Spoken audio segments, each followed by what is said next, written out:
É nosso convidado o Dr. Luís Rocha, médico pneumologista, está connosco neste consultório que agradeço a presença. Muito obrigada, Sr. Doutor. É um gosto recebê-lo neste programa. Muito obrigada por juntar-se a nós. E, de facto, vamos falar aqui de prevenção. Como é que podemos prevenir a pneumonia? Dia 12 de novembro assinala-se precisamente o Dia Mundial da Pneumonia e têm sido registadas menos mortes, mas resultantes da pneumonia, mas é necessário continuar a apostar na prevenção. Como? Sem dúvida, obrigado pelo convite, Alexandre. Obrigada a nós. É um prazer estar aqui. Relativamente à questão da pneumonia, como disse muito bem, ou seja, há necessidade de sensibilização. E essa sensibilização passa por tomar conhecimento, literacia sobre o que é a pneumonia e, a partir daí, com esse conhecimento, junto da classe médica, junto dos profissionais de saúde, insistir para essa prevenção. E aí podemos prevenir muita coisa e a pneumonia ainda tem números muito significativos relativamente ao impacto, à mortalidade. É transversal às classes sociais, é transversal às faixas etárias e temos aqui grupos muito mais específicos. Claro, que já vamos conhecer também ao longo da nossa conversa. Importa então explicar o que é a pneumonia, não é? Pneumonia é uma infecção do pulmão, mas é uma infecção que atinge a zona mais profunda do pulmão, os seus alvéolos. E aí é onde é que é importante as trocas gasosas e depois muitos sintomas aí relacionados. E, portanto, o pulmão é um órgão com muita reserva em termos funcionais, mas quando está preenchido com material inflamatório, exudado, atingido por essa infecção, deixa de cumprir a sua função e a partir daí há necessidade muitas vezes de internamento, há necessidade muitas vezes de unidade de cuidados intensivos para um suporte ventilatório relacionado com esta doença. E isto, muito mais grave em determinadas faixas etárias, e daí a necessidade, muitas vezes, e nesta altura do ano, então, com a gripe associada, os sintomas são confundíveis, são situações que muitas vezes se sobrepõem, o próprio doente muitas vezes negligencia os seus sintomas, vai agravando e muitas vezes entramos em situações limite que nos leva a situações de morte e até de sequelas graves, né, respiratórias. Estamos a falar de tosse, expectoração também, são os sintomas mais conhecidos? Sim. Muitas vezes, e como lhe disse, eram situações sobreponíveis à da gripe, temos tosse, temos falta de ar, temos febre, temos dores no peito, dores musculares, dores por todo o corpo, temos a tal falta de ar, que designada por dispneia, e esses sintomas em si, que também sobreponíveis, levam muitas vezes ao agravamento, até muitas vezes sintomas digestivos, com vômitos, alterações de comportamento e essa persistência de sintomas, para além do que é habitual de uma infecção vírica. Quando falamos de uma pneumonia, também existem pneumonias víricas, mas a maior parte das vezes falamos de uma pneumonia bacteriana, com uma gravidade maior, e aí esses sintomas, portanto, levam a um agravamento. Quando há uma persistência destes sintomas, levam a um agravamento. Aqui, quando falamos da pneumonia, o mais conhecido é a chamada pneumonia adquirida na comunidade. Existem outras pneumonias, nomeadamente em termos de internamento e ligadas ao ventilador e hospitalares, que aqui, em âmbito de acordo com o local em que essa pneumonia é desenvolvida, pode ter também fatores de gravidade e índices de gravidade com impacto. E qual é a diferença entre a pneumonia bacteriana e a pneumonia viral?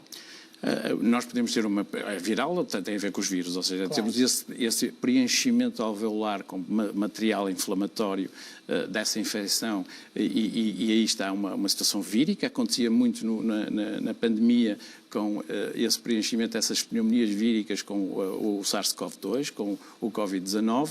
Na questão de bactérias, é uma agressividade por bactérias em que, de acordo com o local, como dizia, temos bactérias mais agressivas. Uma delas é o pneumococo, é a designação mais frequente em termos de comunidade, cerca de 50% pode ter a ver com o pneumococo, e daí esta prevenção, esta questão, muitas vezes a sensibilização para a vacina, para este agente em particular, para este conjunto de agentes.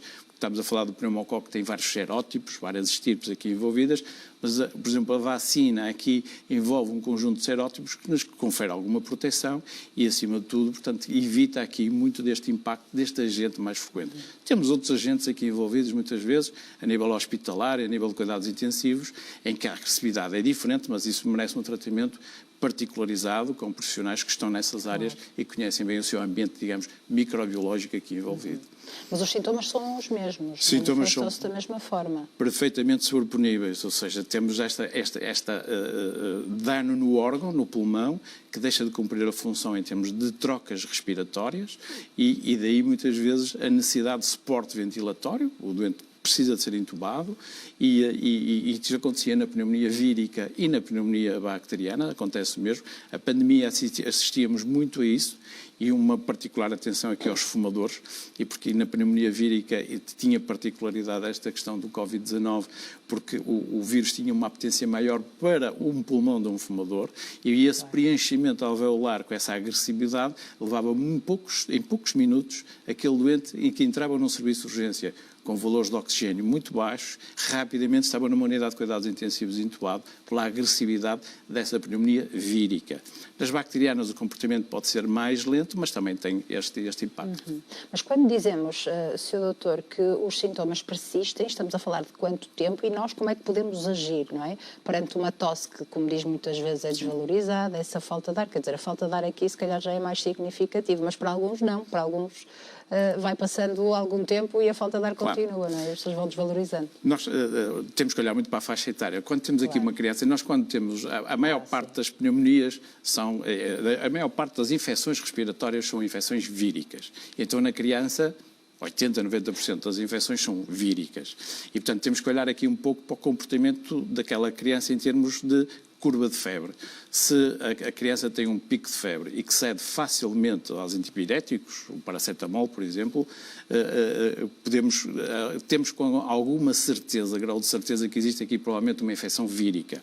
Se esta curva de febril, por exemplo, começa a ficar sustentada, não começa a ceder às 48, 72 horas, existe aqui provavelmente uma outra sobreinfecção, pode em cima de uma infecção vírica existir uma sobreinfecção bacteriana e podemos ter aqui, ou seja, um comportamento diferente e a necessidade de recursos médicos aqui para saber o que é que se está a passar.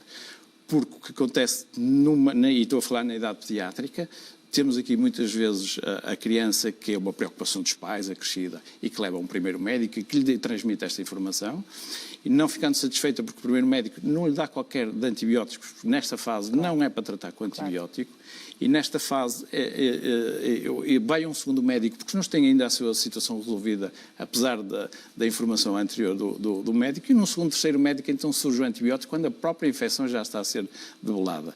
E, portanto, não necessitaria de antibiótico. E o segundo, terceiro médico, se calhar, foi considerado pela família como o médico melhor comparativamente ao outro, portanto, há aqui essa informação. Relativamente a outras faixas etárias, também temos aqui as infecções víricas muito presentes e nesta altura do ano a questão vírica está presente e a sensibilização em termos de vacinação para a gripe, Covid que está a decorrer, mas temos também aqui presente muitas vezes estes sintomas. Saber interpretar todos estes sintomas que estão associados. Se temos um comportamento que sabemos que as coisas estão de fase crescente de agravamento, tanto em termos de curva febril, como em termos de comportamento, como em termos de muitos sintomas muitas vezes associados, como os digestivos, se calhar aqui temos que procurar uma ajuda médica no sentido de fazer o diagnóstico, porque nem sempre conseguimos identificar micro-organismos aqui envolvidos e a necessidade de uma avaliação para a introdução aqui, se calhar, se falarmos de uma pneumonia bacteriana, de antibiótico apropriado. Claro. Neste momento conseguimos, em termos de panóplia também de prevenção, e é nesta faixa etária mais elevada, quando falamos em faixas etárias mais elevadas, estamos aqui a falar de uma faixa etária, sabemos que a partir dos 50 anos existe uma quebra imunitária.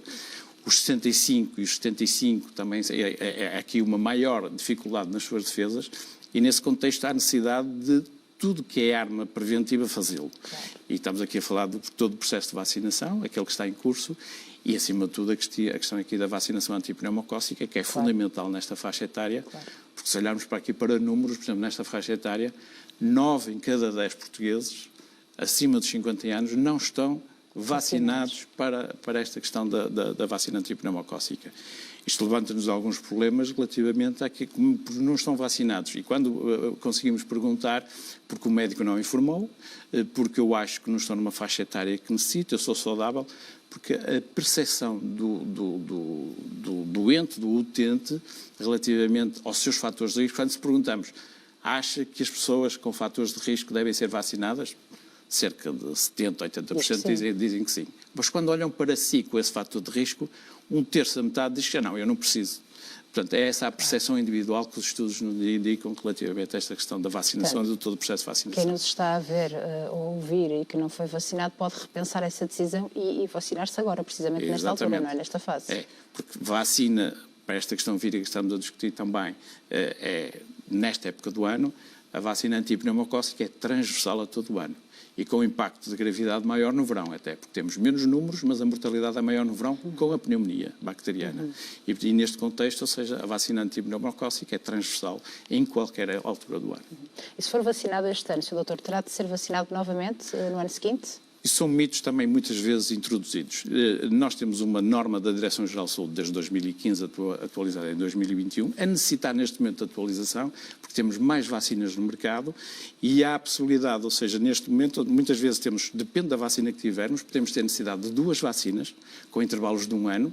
Há grupos de risco que podem fazer isto de forma mais apertada, mas temos também a possibilidade de fazer apenas uma vacina. Existe no mercado também essa possibilidade de fazer apenas uma vacina para quem não está vacinado e ficar, na idade adulta, ficar completamente protegido. Mas temos que olhar muito para o seu boletim de vacinas. O que é que se passa no seu boletim de vacinas? Ou seja, puxar a aplicação do SNS e conseguirmos saber com o que é que está vacinado, para depois podermos ter aqui vacinas a aplicar, porque essencialmente temos que pensar em 2 perfis de vacinas. Se tem uma vacina que criou memória futura para o contacto com este agente, que é como referi que é o pneumococos, e se criou memória futura, se calhar uma só aplicação é suficiente, existe no mercado essa possibilidade.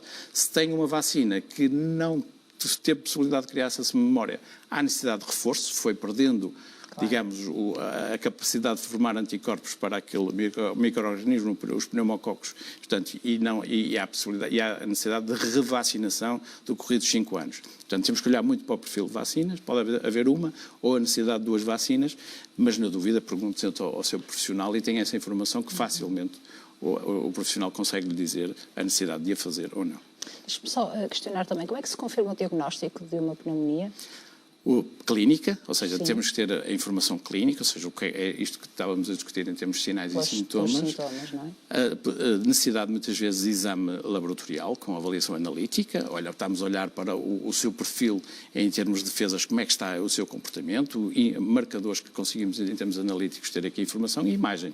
Ou seja, em termos de imagem, conseguimos rapidamente ter uma informação, se temos um preenchimento alveolar, traduzem-nos em termos de imagem, quer de radiografia de tórax, quer de ataque, que é uma tomografia axial computadorizada, temos informação desse preenchimento alveolar e ter uma condensação, digamos, uma imagem mais clara que nos dá a indicação que há ali um processo infeccioso, inflamatório em curso e, portanto, há necessidade de intervenção. Mas isso, digamos, que é um fim de linha, ou seja, já com o diagnóstico muito suspeito e com uma situação, muitas vezes, no internamento. Claro. Porque, como disse, a maior parte destas pneumonias são no ambulatório, o diagnóstico muitas vezes é clínico, em 50% das situações não há informação do micro-organismo presente.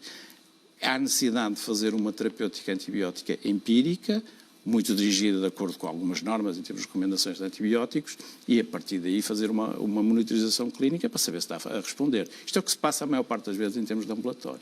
Bem. E quando falamos de prevenção, falamos da vacina, que é importantíssima, mas aqui de outras regras que todos nós aprendemos na altura da Covid e se calhar nós fomos esquecendo e que são importantíssimas, não é? Aquelas regras básicas que é bom recordar novamente porque, de facto, muitas pessoas continuam ou esqueceram-se de colocar em prática, Sr. Doutor. As regras básicas passam desde a questão de higienização dos ambientes que frequentamos. Mais uma vez, temos aqui vários aglomerados com muita gente, portanto, essas concentrações, o uso de máscara não é descabido, ou seja, acho... Era isso que eu lhe ia perguntar, a utilização da máscara, muitos destes números podem ser resultado da utilização da máscara na altura do Covid e pós-Covid? Sem dúvida, ou seja, nós tivemos praticamente inexistência de gripe por uso de máscara na altura do Covid. Mas estes aglomerados do uso de máscara, eu informo isso dos meus doentes, isso mesmo, ou seja, se vai estar num sítio público que não sabe a sua envolvência, use máscara. E depois regras de comportamento, ou seja, estilos de vida. O tabaco é um deles, o álcool é outro. A higiene oral é uma situação fundamental no meio de tudo isto. Portanto, este comportamento, a otimização da sua doença de base crónica, em termos de terapêuticos, um diabético, um insuficiente renal, um insuficiente respiratório, cardíaco, etc., tem que ser a sua doença crónica otimizada. Tudo isto tem impacto relativamente à doença e depois a questão da vacinação. Estes grupos específicos têm indicação digamos, não é por decreto, mas uma norma, em termos de boa prática, junto do seu médico, solicitar a vacina e o médico é informado disso. Muito bem. Sr. Doutor, muito obrigada.